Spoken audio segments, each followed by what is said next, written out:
Dear friends, it gives me immense joy and pleasure to be here and to speak something on the Society of Jesus and our work here in Karnataka.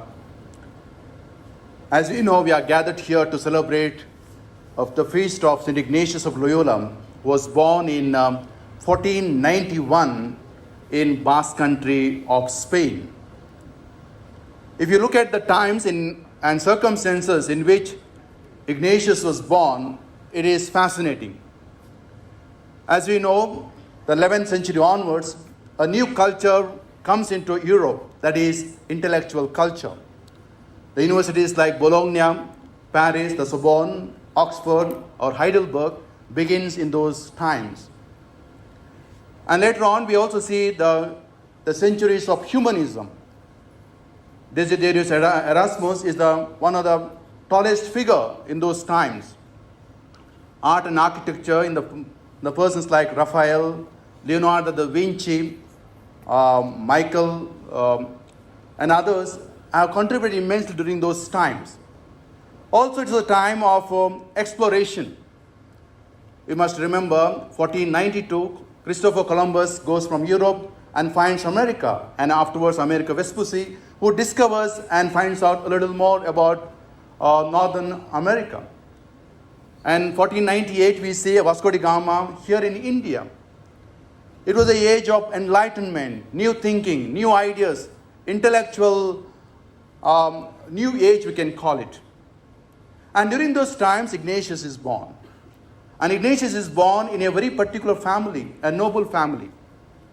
You must be knowing that the house that was built in the 15th century still stands today. And that house nurtured this young person called Inigo. And 1521, at the age of 30, he fights in a war, even though Ignatius was not a person called for army. Just in those times, every person knew how to fight because noble people have to fight. And by incidents or coincidence, we can say Ignatius gets wounded, and from there the journey starts. And later on, we see in the life of Ignatius a tremendous change. He discovers himself and discovers God. And that led him to study. And he's understood that without education, no person can survive or strive to achieve anything in life. Thanks to him, the society was born in 1540, along with 6 other Jesuits, and 3 more joined, and there were 9 people coming from different countries, coming from Spain, France, Portugal, and Italy. Very fascinating. And for us management students, I think it gives a lot of good picture about how the diversity plays in a globalized world. And Society of Jesus is the first society, you can say, is the much globalized world in which they work.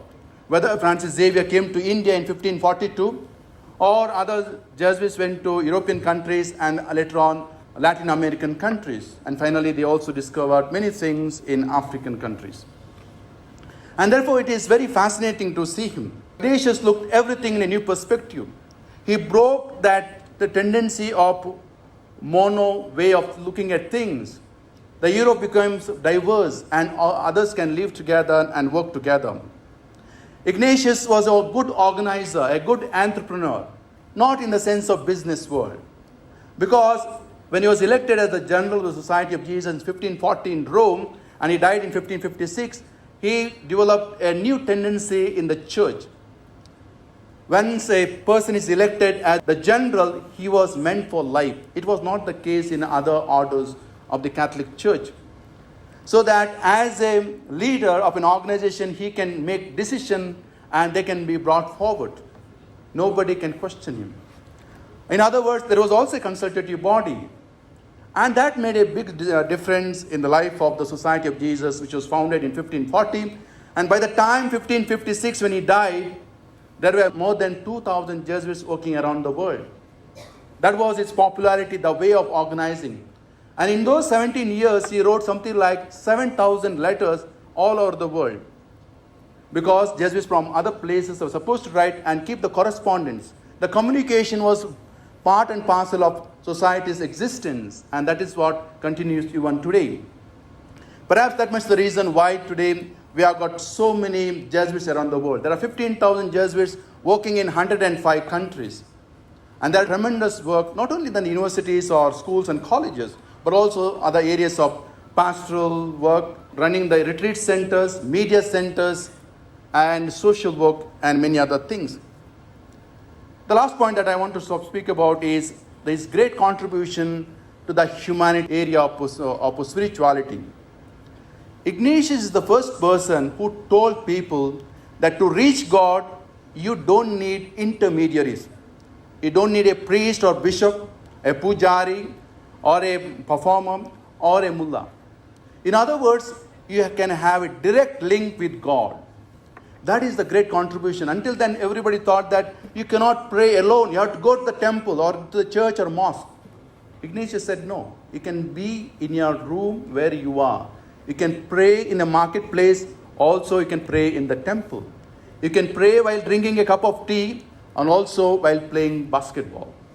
That is the great insight that Ignatius gave, and that is what makes us different. That's why we say always to see God in all things and all things in God.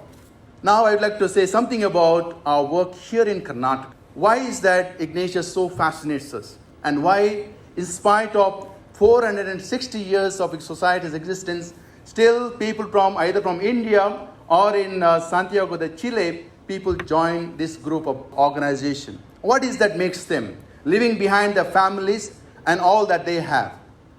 It is because that Ignatius gave us something very special. That is, our life is not meant for ourselves, but to go out and give to others. That is what makes us different.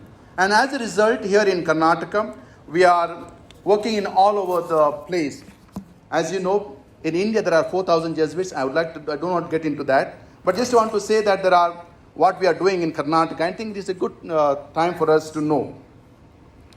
There are Jesuits in our Karnataka province from the age of 18 to 93. And all of us, whether it's Father Manoj or Father Roshan or myself, we all of us joined at the age of 18.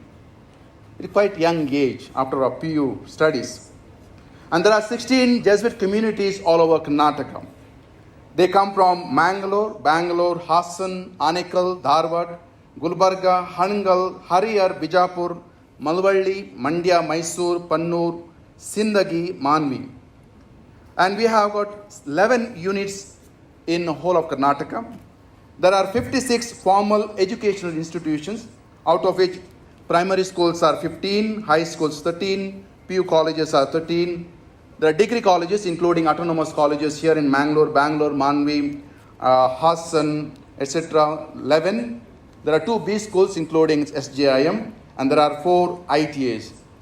And these schools, colleges name different names, either it's Loyola or Xavier or Joseph's, St. Aloysius, etc. There are 3 retreat houses, 1 spirituality center, 7 social action centers. That means there are 4 places where we work among the poorest of the poor. We can say Mungot, Uttara Kannada district, which is a taluka, which is considered as the poorest in the whole of Karnataka. Then we have work in Manvi, Anekal, and Bijapur.